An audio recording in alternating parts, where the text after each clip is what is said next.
அப்போது மனம் தளர்ந்துவிடும். உலகமே நமக்கு எதிராக நிற்பது போல எத்தனை முறை முயன்றாலும் பயனில்லை என்ற எண்ணம் நம்மை ஆட்கொள்ளும். ஆனால் நினைவில் கொள்ளுங்கள், அந்த தருணம் ஒரு முடிவல்ல, அது ஒரு புதிய தொடக்கம். ஒரு விதை நிலத்துக்குள் புதைக்கப்படும் போது அது முழுமையாக இருளில் மூழ்கி இருக்கும். ஆனால் அதே இருளில்தான் அது வேரூன்றி வலிமை பெறுகிறது. அது தன்னுடைய ஒளியை தேடிக்கொண்டு மேலே நோக்கி வளர்கிறது. அதுபோலவே நம் வாழ்க்கையிலும் இருட்டான நேரங்கள் வரும். நம்மை தள்ளிவிட அல்ல, நம்மை வலிமையாக்க வருகிறவை. நம்பிக்கை என்பது வெளியிலிருந்து வரும் ஒன்றல்ல, அது நம்மளிடமிருந்து எழும் ஒரு வலிமை. உங்களை யாராவது நம்பவில்லை என்றால் கவலைப்பட வேண்டாம். நீங்கள் நம்புகிறீர்கள் என்றால் அதுவே போதும். உண்மையான வெற்றி உள் நம்பிக்கை கொண்டவர்களுக்கே சொந்தமானது. வாழ்க்கை எப்போதும் சீராக இருக்காது. தோல்விகள் வரலாம், தவறுகள் நடக்கலாம், மனம் உடையும் தருணங்களும் வரும்.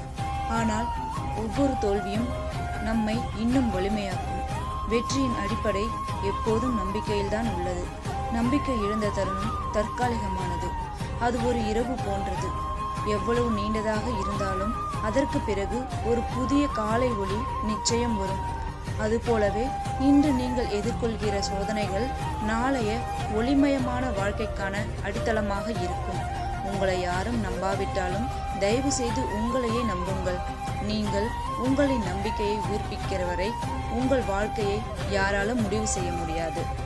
ஒவ்வொரு நாளும் உங்களின் மனதுக்குள் சொல்லிக் கொள்ளுங்கள், என்னால் முடியும், என் முயற்சி வீணாகாது. இன்று ஒரு சிறிய நம்பிக்கையுடன் தொடங்குங்கள். அந்த சிறிய நம்பிக்கையே நாளை பெரிய வெற்றியாக மாறும். எத்தனை தடைகள் வந்தாலும் உங்களின் நம்பிக்கையை இழந்து விடாதீர்கள். ஏனெனில் இருள் எவ்வளவு ஆழமானதாக இருந்தாலும் ஒளியின் ஒளிர்வை யாராலும் அணைக்க முடியாது. அன்புடையவர்களே, உங்களுக்குள் இருக்கும் அந்த ஒளியை மீண்டும் ஏற்றுங்கள். உங்களின் நம்பிக்கையை உங்களின் வாழ்வை மாற்றும் அதிசயம்.